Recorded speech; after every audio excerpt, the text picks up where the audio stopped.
সব একে অপরের কাছে দুর্বল। আল্লাহ এত দুর্বলতা দিয়ে বানাইলেন, এদিকে দুনিয়ার জমিনে যে আমি জান্নাতের পথে আগাবো, দুনিয়ার জমিনটাও বড় ভেজালওয়ালা, দুর্বল। চতুর্দিকে গুনাহ গুনাহ আগাইতে পারি না। আবার আমার পেছনে তিন দল শয়তান আমারে আটকানোর চেষ্টা করে, মানুষ শয়তান, জিন শয়তান, নফস শয়তান। এত কিছুর মধ্যে আমি কিভাবে আগাবো? সাহায্য না নিলে চলবে না, সাহায্য ছাড়া চলবে না।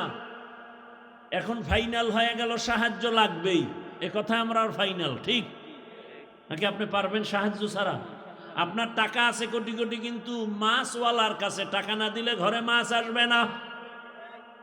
এই জমিনে গরিবরা যদি গোশত না কাটতো, বড় লোকের কপালে কোনোদিন গোশতের খানা পেটে যাইত না। নদীর মধ্যে গরিবেরা গিয়া কি পরিমাণ কষ্ট করে মাছ ধরে, ওই গরিব যদি আমাকে মাছ এনে না দিত তো আমার কপালে মাছ আসতো না। আল্লাহ তাআলা দুর্বল বানায় রাখছেন। এবার সাহায্য চাবো, এটাই ফাইনাল। তবে কার কাছে সাহায্য চাবো বুঝেননি? কার কাছে চাবো? সবাই বলবে আল্লাহর কাছে। এর মিথ্যা কথা বলবেন বসে বসে। আল্লাহর কাছে সাহায্য চাইতেই হবে। যদি আপনার 100 বিশ্বাস আর বাস্তবায়ন করতেন, এ জমিনে কোনো এনজিও সুদখোর কোনো কারবারি থাকতো না। 30-40 বছর আগে জমিন থেকে সব এনজিও দূর হতো, সুদের কারবার চলতো না। বরং এমন জমানায় আমরা আসছি, যতই বয়ান করি ঘরে ঘরে সুদ, সুদ না হইলে তার চায়ের দোকানও চলে না। এলাকার কোনো গরিব বড় লোকের কাছে গিয়ে কয়, জনাব আমারে 5,000 টাকা ধার দেন, সামনে ঈদ আসছে, বাচ্চাদের কাপড় কিনব। বড় লোক কয় নাই নাই নাই নাই নাই। কানে কানে গিয়ে কয়, সুদে দিবেননি? কয় 1 লাখের বেশি লাগলেও দিও। আছে না নাই? 5,000 টাকা ধার দেয় না, সুদের টাকা লাগাইতে হাজারো লাখো টাকা দিতে চায়। কোন জমানায় আছি, বাঁচতে চাইলেও পারি না। এবার ভালো করে বুঝেন, বিবেক দিয়ে একটু সমাধান করেন। সাহায্য চাওয়ার জন্য এমন একজনকে নির্বাচন করবেন যার কাছে 3টা দুর্বলতা নাই।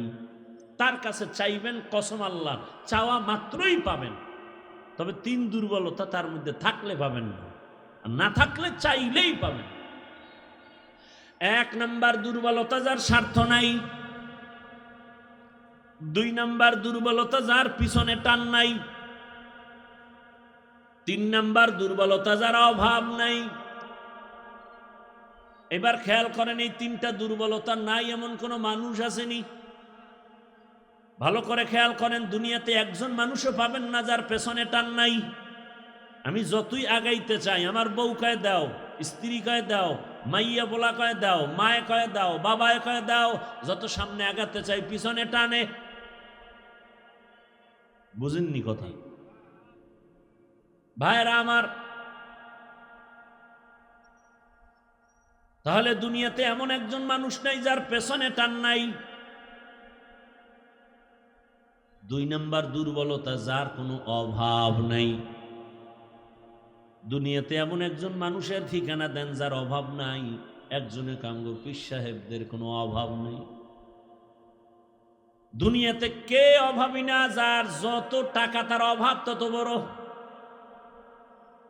রিক্সা ড্রাইভারের 100 টাকায় অভাব শেষ, লক্ষ টাকার মালিকের লাখ টাকায় অভাব শেষ হয় না। এক কথায়, দুনিয়াতে এমন একটা মানুষ নাই যার অভাব নাই। দুনিয়াতে এমন একজন মানুষ নাই যার পেছনে টান নাই। কয় দুর্বলতা গেল? ঘুমাইতেছেন না? আর একটা আছে, যার স্বার্থ নেই। দুনিয়াতে এমন একজন লোক বের করেন যার স্বার্থ নাই। বের করতে পারবেন? আমি 2 জন পাইছিলাম, কিন্তু সন্দেহ ঢুকে গেছে। 2 জন পেয়েছিলাম, এক আমার মা আর বাবা। এদের স্বার্থ নাই, কিন্তু সোনার বাংলায় তাকায় দেখলাম স্বার্থের আঘাতে মা বাবা সন্তানের জবাই করেছে। স্বার্থের আঘাতে সন্তান মা বাবাকে জবাই করে। এই অল্প বয়সে সোনার বাংলায় কি না দেখলাম। আপন বাবা তার আপন মেয়েটাকে হোটেলের মধ্যে ঢুকাইয়া বলে, আজকের রাতের জন্য তুই আমার কাছে স্ত্রীর সমান। আরো জোরে বলো। এই জন্যই তো বলেছি, আল্লাহর কসম, ইসলাম ছাড়া এ জমিনে কোনোদিন শান্তি কেউ দিতে পারবে না। চাপাবাজি করতে পারবে মরণ পর্যন্ত। শান্তির ঠিকানার নাম ইসলাম। ইসলাম ছাড়া কোনোদিন এ জমিনে শান্তি আসবে না। চাপাবাজি চলবে, শুধু চাপাবাজি। ভালো করে বুঝো, স্বার্থ ছাড়া কোনো মানুষের জমিনে নাই। স্বার্থের আঘাতে স্ত্রী স্বামীকে জবাই করে, স্বামী স্ত্রীকে জবাই করে, ভাই ভাইকে জবাই করে স্বার্থের আঘাতে। আমি কি বানায় বলতেছি বাবা? অহরহ দুর্ঘটনা ঘটে। এইবার হিসাব শেষ, গোড়ায় হিসাব করে দেখবেন একজন পাওয়া যায় যার পেছনে টান নাই, অভাব নাই, স্বার্থ নাই। তিনি কে? তিনি কে? ইয়া আইয়ুহান নাস আনতুমুল ফুকারাউ ইলাল্লাহ ওয়াল্লাহু হুয়াল গানিয়্যুল হামিদ।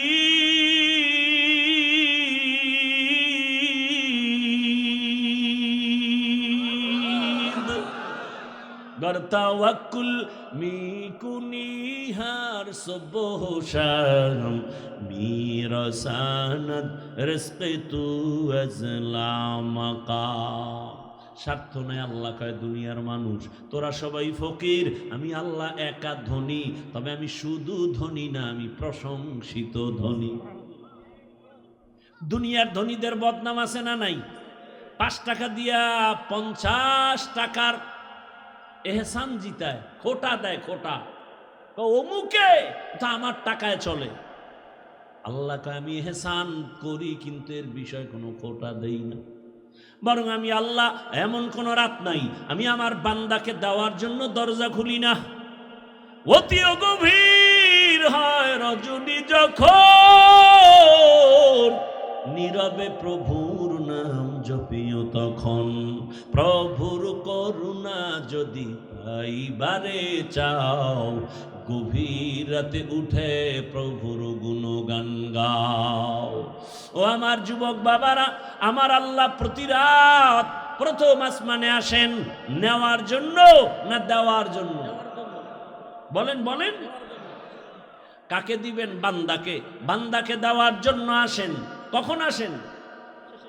শেষ রাতে। কোন দিন? প্রতিদিন আসেন দেওয়ার জন্য। তোমার যদি লাগতো তুমি কেন ঘুমাও? আল্লাহ তাআলা বলে, আমি বান্দারে এত আদর করে বানাইছি, আমার বান্দার কি প্রয়োজন আমি আল্লাহ পাঠাবার আগে সব দিলাম। আমার বান্দা বান্দির পানির দরকার আগে দিছি ফ্রি, আমার বান্দা বান্দির আলোর দরকার ফ্রি, সূর্য দিয়ে দিলাম, বান্দার বাতাসের প্রয়োজন সব দিয়ে দিলাম। আবারও প্রতি রাতে আমি আসি, আলামি মুস্তাগফিরিন ফাগফিরালা, আলামি মুস্তারজিকিন ফারজুকা। রে রাতে কে গুনাহ করছো ক্ষমা চা গোপনে গোপনে, কারণ আসমান নীরব, জমিন নীরব, গাছের পাখিরাও ঘুমায়, নদীর মাছও ঘুমায়, ঘরের তোর মা বোন সবাই ঘুমায়। এখন রাস্তা ক্লিয়ার, কেউ শুনবে না। গোপনে সুন্দর করে ওযু বানাইয়া যায় নামাজ বিছাইয়া কলিজা ভরে যদি ডাক দাও, ইয়া আল্লাহ, আমি আল্লাহ তো তোর মোহাব্বতের জন্যই প্রথম আসমানে তাজাল্লি দিয়ে দিলাম। চাইতে দেরি আমি আল্লাহ তোকে দিতেও দেরি করব না। কত গভীর রাতে আল্লাহর নবী বলেন, আমি রাতের বেলা ঘুমায়ে গেলাম এশার নামাজ পড়ে, হঠাৎ আমার কাঁচা ঘুমের মধ্যে কান্নার আওয়াজ আসতেছে, আমার কানের মধ্যে ঘুম ভেঙে গেল। এই রাতে কে কাঁদে আর আমার ঘুম ভাঙলো? নবী বলেন, আমি উঠলাম, নজর করে দেখলাম আমার মাথার পিছনেই তো মসজিদে নববী। আমি দেখি ওখানে একজন আল্লাহর বান্দা রাতের গভীরে নামাজে দাঁড়ায় দাঁড়ায় কান্না করে। আমি দরজার কিনারায় অপেক্ষা করি, নামাজ শেষ। আমি ভাবতেছি মনে হয় অন্য কেউ, তাকায় দেখি না না, জান্নাতের 1 নাম্বার সাহাবী আবু বকর নামাজে দাঁড়ায় গভীর রাতে কান্না করে। আমি আবু বকরকে দেখলাম, আবু বকর আমারে দেইখা চমকে উঠলেন, ইয়া রাসূলুল্লাহ, এ গভীর রাত আপনি কি ঘুমান নাই? বলে, তোমার কান্নায় ঘুম ভেঙ্গে গেল। ও আবু বকর, তুমি কাঁদলা কেন? আবু বকর বলেন, ইয়া রাসূলুল্লাহ, মালিকের আদালতে কেমনে দাঁড়ায় হিসাব দেব সেই ভয়ে কান্না করতেছিলাম। আমার আল্লাহর আদালতে কেমনে দাঁড়াবো? নবী বলেন, কেন? আপনার তো জান্নাতের টিকিট রেডি, 10 জনের প্রথম আপনি। আবু বকর বলেন, ইয়া রাসূলুল্লাহ, আরে আমি আবু বকরের থেকে টিকিটের পাওয়ার তো নবীদেরটার বেশি, কিন্তু আপনিই তো বয়ান করেছেন হাসরের ময়দানটা ভয়ঙ্কর হবে, জমিনটা পুরা জমিন হবে হাসরের মাঠ, সূর্যটা নিচে চলে আসবে, সূর্যের গরম, মাটির জমিন তামা হয়ে যাবে, ওদিকে জাহান্নামের চিৎকারের আওয়াজ, জাহান্নাম চিল্লায় বলবে, হে মালিক, বেনামাজি গুলো কই? গুনাহগার গুলো আমার পেটের মধ্যে দাও, আমার পেটের মধ্যে ক্ষুধা। নবী, আপনিই তো ভয়ঙ্কর হালাতের কথা বলছেন, জাহান্নামের চিৎকারে হাসরের ময়দানটা থরথর করে কেঁপে উঠবে। এমনকি আমার আল্লাহ রাগ হয়ে আওয়াজ দিবেন, লিমানিল মুলকুল ইয়াউম লিল্লাহিল ওয়াহিদিল কাহ্হার। এত কঠিন আওয়াজ হবে, হাসরের ময়দানটা থরথর করে কাঁপতে থাকবে। ও নবী, আপনিই বয়ান করেছেন এত কঠিন হালাত, নারী আর পুরুষ সব উলঙ্গ দাঁড়াবে হাসরের মাঠে। আম্মা জান আয়েশা বলেন, নবী, মানুষ কি লজ্জা পাবে না? কয়, ওরে আয়েশা, জানো না, এমন ভয়ঙ্কর হালাত হবে, একজনের দিকে আর একজন তাকাবারও হুঁশ হবে না। এমন কঠিন অবস্থায় আল্লাহর নবীরা পর্যন্ত কান্না শুরু করবেন। আদম নবী কান্না করবেন, ঈসা নবী কান্না করবেন, ইব্রাহিম নবীর কান্না, মুসা নবীর কান্না, দাউদ পয়গম্বরের কান্না, নূহ পয়গম্বরের কান্না চলবে। নিজের উপায় নাই, কি উপায় হবে সেই চিন্তা, উম্মতের চিন্তা নাই। ইয়া রাসূলুল্লাহ, এক পর্যায়ে আল্লাহ আবার একটা কঠিন আওয়াজ দিবেন, ওয়ামতাজুল ইয়াউমা আইয়ুহাল মুজরিমুন। আল্লাহ একটা গায়বী আওয়াজ দিয়ে বলবেন, ও গুনাহগারেরা, ও বেনামাজিরা, ও বেপরদাওয়ালারা, যারা কোরআন হাদিস মানো নাই, আলেম ওলামা মানো নাই, নবী রাসূল মানো নাই, আজকে আমার নেককারদের থেকে তোরা আলাদা হইয়া যা, নেককারদের থেকে আলাদা হ। গুনাহগারেরা ভয়ে আলাদা হবে না। আল্লাহ বলবে, আমি কুদরতি ভাবে বাছুনি দিব, বাঁচতে গিয়া যখন ধরে ফেলবো, ওই গুনাহগারগুলো বাতাসের মতো উড়িয়া উড়িয়া জাহান্নামের রাস্তায় পড়বে। আর আল্লাহ বলবেন, ও আমার নেক আমলওয়ালা, ও পর্দাওয়ালা নামাজি, সূর্যের গরম মাথায় লাগাইস না, আরশে আজিমের নিচে গিয়ে অপেক্ষা কর, রহমতের নবীর সাথে তোমরা সব জান্নাতে যাইবা। আর যারা গুনাহগার বেনামাজি, এদেরকে জাহান্নামের পথে দাঁড় করাইয়া আল্লাহ বলবে, ও ফেরেশতারা, লাইনে দাঁড় করাও, আর আমি বাম হাতে আমলনামা দিব। ও রহমতের নবী, আল্লাহ যদি আমি আবু বকরকে ডাইকা বলে, আবু বকর, আমার জান্নাত পাইয়া কি নিয়ে আসছো বলো? আমি যদি বলি, আল্লাহ তোমার জান্নাতের মোহাব্বতে তোমাকে পাওয়ার জন্য নামাজ রোজা তেলাওয়াত জিকির নিয়ে আসছি। আল্লাহ যদি বলে, আবু বকর, আমি যেইভাবে নামাজ চাইছি ওইভাবে হক আদায় করে নামাজ আদায় করো নাই, আমি যেইভাবে রোজা চাইছি ওইভাবে হক আদায় করে তুমি রোজা আদায় করো নাই, তোমার আমল আমার কাছে পছন্দ হয় নাই, সাথে সাথে আমার উপরে জাহান্নামের অর্ডার জারি হয়ে যাবে। ওই সময় আমি আবু বকরের কি উপায় হবে? চোখের পানি ছেড়ে কান্না করি, ও পয়গম্বর, দোয়া করবেন আল্লাহর আদালতে যেন নাজাতের রাস্তা খুলিয়া যায়। ও আমার যুবক বাবারা, বৃদ্ধ বাবাজিরা, পর্দার আড়ালের মা বোনেরা, আমি যে এত কষ্ট করে আপনাদের যত বয়ান শুনাইছি, আমি একবারও কিন্তু বলি নাই মাদ্রাসায় আসো, স্কুল ছেড়ে দাও, কলেজ ছেড়ে দাও, না যে পড়ো, স্কুলে পড়ো, দাবি নাই।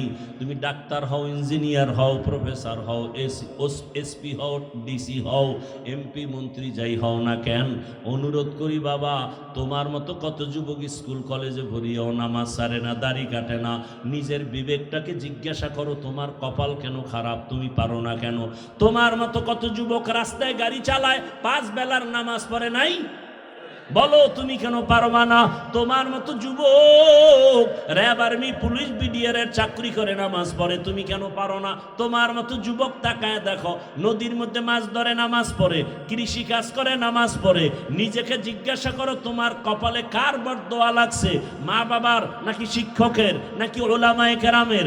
না হয় তোমার মতো যুবক যদি দুনিয়ার সব লাইনে চাকরি করে, ব্যবসা করে, নামাজ পড়ে, তুমি পারো না কেন? ও পর্দার আড়ালের আম্মা জানেরা, আপনার মতো কত মা এই এলাকায় এখনো খুঁজলে পাওয়া যায়, বেপর্দায় চলে না, নামাজ ছাড়ে না, মোবাইলে সময় নষ্ট করে না। ও আম্মা জানেরা, বোনেরা, মনটা কি চায় না একজন আদর্শমান ডাক্তারের মা হয়ে যাবেন? আপনার সন্তানের ব্যবহারে শিক্ষকরাও দোয়া করবে, আপনার সন্তানের আচরণে আলেম ওলামাও দোয়া করবে, আপনার সন্তান ডাক্তারি করবে, নামাজ পড়বে, কোরআন তেলাওয়াত করে আপনাদের জন্য দোয়া করবে। এরে আম্মা জান, যদি এমন চান, আপনাকে আদর্শবান হতে হবে। আর জমিনে রহমতের নবীর আদর্শ থেকে সুন্দর আদর্শ আর নাই। ও আল্লাহর বান্দারা, ও আমার যুবক বাবারা, মা বোনেরা, বৃদ্ধ বাবাজিরা, তওবার দরজা খোলা, আল্লাহর কাছে তওবা করেন, সাহায্য চান, নামাজের মাধ্যমে, ধৈর্যের মাধ্যমে আল্লাহকে মনে মনে ডাক দেন। ও যুবক বাবা, জীবনে তো দাড়ি কম কাটো নাই, বেপরদায় কম চলো নাই, এখনো কি তোমার মনের শখ মিটে নাই রে বাবা? কয়দিন আর হায়াত পাইবা জানা নাই, আর কবে গুনাহ থেকে তওবা করবা জানা নাই। অন্তর যদি ভালো হয়, যদি তওবার নিয়ত থাকে, মনে মনে আমার আল্লাহকে ডাকো আর বলো, হে আল্লাহ, জীবনে কত হাতের দ্বারা গুনাহ করলাম, জবানের দ্বারা গুনাহ করেছি, চোখের দ্বারা গুনাহ করেছি। ও আল্লাহ, আমার মতো যুবক জেনারেল লাইনে থাকিয়া যদি নামাজ পড়ে, আমি কেন পারবো না? আল্লাহ, তুমি বুঝি বেজার হয়ে গেছো, আজকে থেকে তওবা করতেছি, মরিয়া গেল আর নামাজ ছাড়বো না, দাড়ি কাটবো না, বেপরদায় চলবো না। মা বাবার দোয়া নিয়া, শিক্ষকের দোয়া নিয়া, ওলামায়ে কেরামের পরামর্শ নিয়া, রসুলের আদর্শ মেনে চলবো। আর আলেমদের মোহাব্বত অন্তরে নেও, কারণ এই ওলামায়ে কেরাম তোমার জন্য চোখের পানি ছেড়ে আল্লাহর কাছে দোয়া করে, গোটা উম্মতের হেদায়াতের জন্য দোয়া করে। আরে এত কষ্ট করে লেখাপড়া করে এই মাদ্রাসার সন্তানগুলো, খোঁজ নিয়ে দেখবা, রাতের বেলা ঘুমায় না, ভোর রাতে উঠিয়া মাওলার কোরআন তেলাওয়াত করে, নামাজ পড়ে, দোয়া করে। এলাকায় শান্তি দাও, অসুস্থ রুগীদের সুস্থ বানাও। ওই ওলামায়ে কেরামের দোয়া নিয়ে চলিও রে যুবক। আর উলামায়ে কেরাম যেখানে তৈরি হয়, ওদিকে তোমার অন্তরটা নরম রাখিয়া পারলে সহযোগিতা করিও। আর আল্লাহকে বলিও, আল্লাহ, আলেম হইতে পারি নাই, একজন আলেমের সহযোগী হতে চাই, একটু সহযোগিতাও করিও। আল্লাহর মোহাব্বতে কোরআনওয়ালাদের সহযোগিতা করা, জীবন তোমার দুনিয়াতেও কামিয়াব হবে, পরকালেও কামিয়াব হবে। খবরদার এমন অন্তর যেন না হয় যে কোরআনওয়ালাও হতে পারলা না, কোরআনওয়ালাদের খেদমতেও তুমি আসতে পারলা না, এমন বদনসিব যেন তোমার না হয়। আল্লাহর কাছে অন্তর দিয়া তওবা করো, জীবনে আর গুনাহ করব না, নামাজ ছাড়বো না, বেপরদায় চলবো না, দাড়ি কাটবো না।